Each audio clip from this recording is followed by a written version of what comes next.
ह्या कार्यक्रमाचे प्रायोजक मेसर्स बाळ एम जोगळेकर.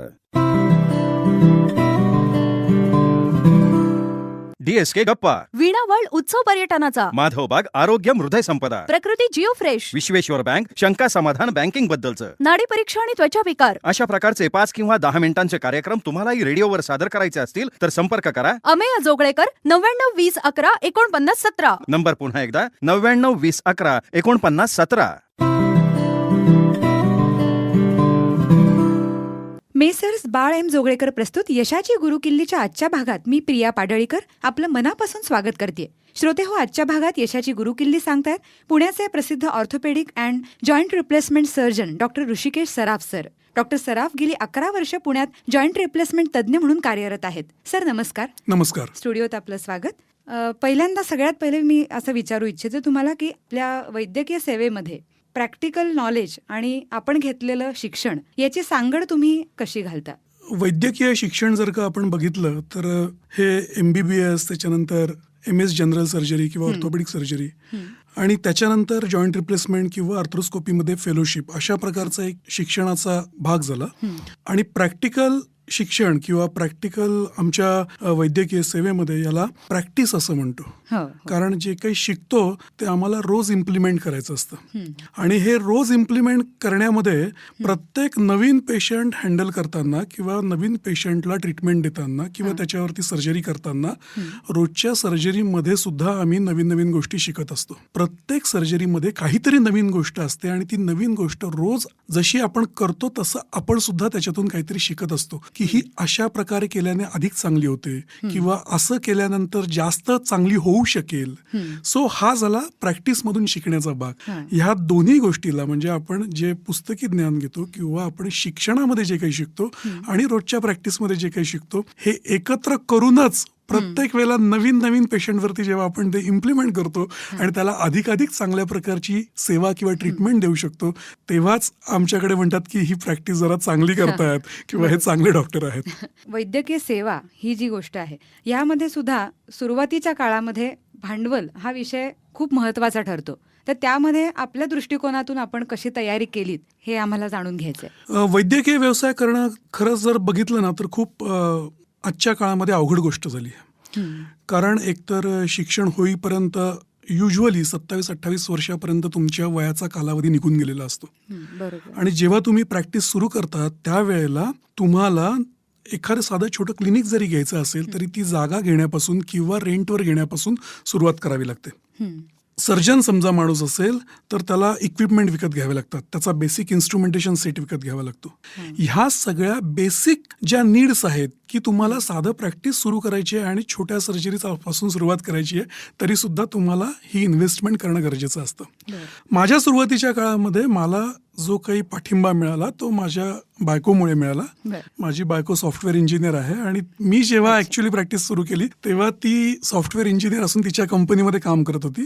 आणि तिने माझ्या प्रॅक्टिसमध्ये म्हणजे रादर माझं पहिलं क्लिनिक जेव्हा मी घेतलं तेव्हा त्या क्लिनिकच्या पहिली डाऊन पेमेंट सुद्धा तिने भरलं होतं किंवा माझा इन्स्ट्रुमेंट सेट घेतला तर त्याचे सुद्धा पैसे सुरुवातीला तिने दिले होते. तर अशा प्रकारे मला घरातून चांगला सपोर्ट मिळाला, माझ्या आई वडिलांकडून चांगला सपोर्ट मिळाला. त्यामुळे प्रॅक्टिस सुरू करताना नक्कीच मला त्याचा फायदा झाला किंवा मला सुरुवातीच्या काळामध्ये फारशा अडचणी आल्या नाहीत. खूप छान. म्हणजे ही खूपच मोलाची साथ आपण म्हणू शकतो. अगदी अर्धांगी या वाक्याला शब्दाला पुरेपूर जागल्यासारखं आहे. म्हणजे हे हो, म्हणजे असं म्हणतातच ना बायको ही कार्यशू मंत्री असते तसं ती माझ्या कामामध्ये कायमच महत्वाची भूमिका बजावते. आता वैद्यकीय सेवा हा जो शब्द आपण मगाशी ही सेवा करत असताना डॉक्टर म्हणून एक व्यक्ती सगळ्यांच्या समोर असते, पण या व्यतिरिक्तही ही जी काही सेवेचं व्रत असतं हे अनेक जण अनेक हातांनी मिळून घेतलेलं असतं. जसं की क्लिनिकचे स्टाफ असतील किंवा आपलं कुटुंब असेल, या सगळ्यांचा खूप मोलाचा वाटा नक्कीच असतो. तर ह्याबद्दल आपलं काय मत आपण मांडाल? आम्हाला आवडेल ऐकायला. वैद्यकीय सेवा जी आहे ना ती 24 तास वाहून घेण्याची सेवा आहे. म्हणजे समजा मी सकाळी 8 वाजेपासून रात्री 10 वाजेपर्यंत हॉस्पिटलमध्ये असेल तर सगळ्यांच्या दृष्टीने मी तेवढ्या वेळ हॉस्पिटलमध्ये आहे असं असतं, पण ॲक्च्युली रात्री 10 नंतर आल्यानंतर माझ्या डोक्यामध्ये दुसऱ्या दिवशीच्या माझ्या सर्जरीचं प्लॅनिंग चाललेलं असतं की मी आज ॲडमिट केलेल्या पेशंटची उद्या सर्जरी कशी करायची आहे, त्याच्यासाठी मला काय इक्विपमेंट लागणार आहे, काय इन्स्ट्रुमेंटेशन लागणार आहे, काय काय प्रॉब्लेम येऊ शकतात, ते मी कसे हँडल करणार आहे, याचा सगळा विचार सातत्याने आमच्या डोक्यामध्ये चाललेला असतो. त्यामुळे जसा हॉस्पिटलमधला स्टाफ आहे किंवा आमच्या क्लिनिकमधला स्टाफ आहे जो आम्ही काम करताना पूर्णपणे आम्हाला मदत करतो किंवा त्यांच्या मदतीशिवाय आमचं काम अधिक चांगलं होऊ शकत नाही. मी ऍडमिट केलेला पेशंट हा जरी माझ्याकडून ट्रीटमेंट घेण्यासाठी ऍडमिट होत असला तरी सुद्धा ऍडमिट झाल्यानंतर माझ्या ऑपरेशन थिएटर मधला स्टाफ कशा प्रकारे मदत करतोय, माझ्या वॉर्ड मधले सिस्टर्स किंवा वॉर्ड बॉय किंवा मावशी हे त्यांची किती काळजी घेत आहेत, ह्या सगळ्यावरती जेव्हा तो डिस्चार्ज होतो तेव्हा तो आनंदी होऊन डिस्चार्ज होणार आहे की जाताना मला 4 कंप्लेंट ऐकून जाणार आहे, हे सगळं ठरलेलं असतं. त्यामुळे जसं मी माझं काम मन लावून करतो तसाच माझ्या सगळा स्टाफ मन लावून काम करतो, तेव्हा माझा पेशंट आनंदी होऊन घरी जातो. त्यामुळे त्यांची मदत किंवा त्यांची याच्यामधली इन्व्हॉल्वमेंट ही माझ्या एवढीच असणं गरजेचं आहे किंवा ती असते, आणि म्हणूनच हे सगळं सहज शक्य किंवा सहज साध्य होऊ शकतं. खरं. म्हणजे बऱ्याच वेळेला मला असं जाणवतं की मी पेशंटला जेव्हा हॉस्पिटलमध्ये बघायला जातो तेव्हा राऊंड घेताना मी हार्डली 2 किंवा 5 मिनिटं एका पेशंटपाशी असतो, पण 24 तासातले उरलेला सर्व वेळ माझा स्टाफ त्या माझ्या पेशंटची काळजी घेत असतो किंवा त्यांच्या काळजी घेण्यामुळेच तो माझा पेशंट कदाचित अधिक चांगल्या प्रकारे बरा होतो किंवा अधिक लवकर बरा होऊ शकतो. आणि तसंच जेव्हा मी 10 वाजेनंतर घरी जातो आणि माझ्या डोक्यामध्ये माझ्या सर्जरीचे विचार चाललेले असतात, म्हणजे असं धरा की हार्डली काही वेळ माझ्या मनामध्ये की काय चाललंय आपल्या मुलांचं, काय चाललंय आपल्या बायकोचं, असे विचार असतात, तरी सुद्धा माझ्या घरातले सर्वजण, माझी बायको असेल, मुलं असतील, ते मला समजून घेतात की यांचं काहीतरी चाललेलं आहे, आपण बोलतोय यांनी उत्तर नाही दिलंय, याचा अर्थ याच्या डोक्यात काहीतरी विचार चाललेत, आणि ते झाल्यानंतर तेवढा पेशन्स ते ठेवतात.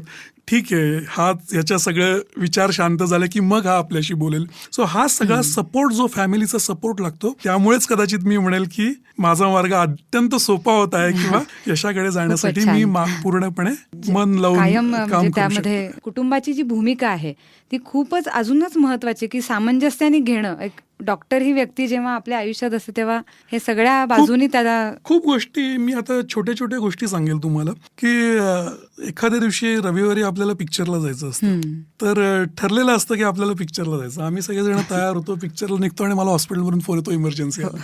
मग त्यांना सगळ्यांना म्हणावं लागतं तुम्ही पुढे जा, मी आलो. आणि बऱ्याच वेळेला असं होतं की इंटरव्हलच्या आधी मी केव्हा तरी पोहोचतो आतमध्ये जायला. किंवा एखाद्या दिवशी ठरलेलं असतं की आज रात्री आपल्याला इथे कुठेतरी कार्यक्रमाला जायचंय, बाहेर जायचंय सगळ्यांना, आणि ते सगळेजण येऊन हॉस्पिटलच्या बाहेर माझी वाट बघत असतात की कधी माझे पेशंट संपतील आणि मी कधी खाली जाईल आणि त्यांच्याबरोबर जाऊ शकेल, वेळेत पोहोचेल की नाही माहिती नाही. सो असे छोटे छोटे इन्सिडेन्सेस असतात जे कदाचित सामान्य माणसाला लक्षात पण येणार नाही की नॉट ओन्ली एक डॉक्टर पण त्याच्याबरोबर त्याचं संपूर्ण कुटुंब हे तुमच्या हेल्थची काळजी घेण्यासाठी हे काही ना काही ते सफर होत असतात किंवा कुठल्या ना कुठल्या गोष्टीचा ते त्याग करत असतात. अगदी योग्य आहे. याच सगळ्या वाटचालीनंतर आज जे तुम्ही यश मिळवलेले आहे, तर जाता जाता शेवटचा प्रश्न अतिशय महत्वाचा, की तुम्ही यशाची गुरुकिल्ली काय सांगाल? मी त्रिसूत्री म्हणेल. म्हणजे मला चांगले संस्कार देणारे माझे आई वडील आहेत, मला चांगलं शिक्षण देणारे माझे टीचर्स आहेत, आणि ह्या सगळ्या लोकांनी मला सातत्याने एकच गोष्ट शिकवली की सतत जे नवीन येईल ते शिकत राहा, आणि 24 तास कमी पडले तर 25 तास काम कर, पण कष्ट घेण्यासाठी मागे पुढे बघू नको. सो सातत्याने जो माणूस कष्ट करतो आणि नवीन नवीन शिकत जातो, नवीन गोष्टी इम्प्लिमेंट करण्याचा प्रयत्न करतो, ह्या म्हणजे तुमचं ज्ञान आणि तुमचे परिश्रम, ह्या 2 गोष्टी जर तुम्ही एकत्र सांगड घातली तर मला नाही वाटत की कुणालाच यश हे दूर आहे. खूप छान पद्धतीने तुम्ही तुमची यशाची गुरुकिल्ली आज श्रोत्यांना सांगितली. आज आपण या स्टुडिओत आलात आणि खूप मोलाची माहिती श्रोत्यांना दिली, त्याबद्दल मनापासून आपले धन्यवाद सर. थँक्यू. DSK घर म्हणजे नक्की काय असतं? डायनामिक आयुर्वेद संवाद, MIPC प्रस्तुत सक्षम हृदयासाठी आरोग्य संस्कार, सिलाई पर्सनॅलिटी टिप्स, शरीर, धर्म, मानसिकता आणि समाज, फायनान्शियल फिटनेस, पाण्याविषयी सर्व काही. अशा प्रकारचे 5 किंवा 10 मिनिटांचे कार्यक्रम तुम्हालाही रेडिओवर सादर करायचे असतील तर संपर्क करा. अमेय जोगळेकर 99 20 11 49 17. नंबर पुन्हा एकदा 99 20 11 49 17. मेसर्स बाळ एम जोगळेकर प्रस्तुत यशाची गुरुकिल्ली या कार्यक्रमाच्या पुढच्या भागात आपण आता भेटणार आहोत आणखी एक यशाची गुरुकिल्ली समजून घेण्यासाठी. तोपर्यंत आपला निरोप घेतोय. नमस्कार. ह्या कार्यक्रमाचे प्रायोजक मेसर्स बाळ एम जोगळेकर.